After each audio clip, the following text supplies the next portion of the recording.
Hello guys, നമുക്കിന്ന് ക്യാബേജും തക്കാളിയും ചേർത്തിട്ടുള്ള സിമ്പിളായിട്ടുള്ളൊരു കറി ഉണ്ടാക്കാം.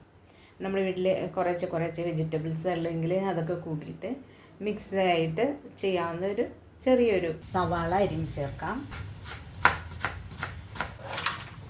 വെളുത്തുള്ളി ചേർക്കാം, വേപ്പില ചേർക്കാം, പച്ചമുളക് ചേർത്ത് കൊടുക്കാം, ചെറിയ പിഞ്ച് ഉലുവ, ചെറുജീരകം, മഞ്ഞൾപ്പൊടി, മുളക് പൊടി, ഓയിൽ ചേർത്ത് കൊടുക്കാം, ഉപ്പ് ചേർത്ത് കൊടുക്കാം.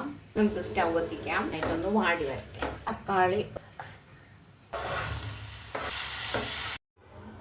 ക്യാബേജ് ചേർത്ത് കൊടുക്കാം. നീര് തീയിലിരുന്ന് വെന്താൽ മതി. ക്യാബേജ് വയ്ക്കാം. ക്യാബേജ് കറി റെഡി ആയിട്ടുണ്ട്.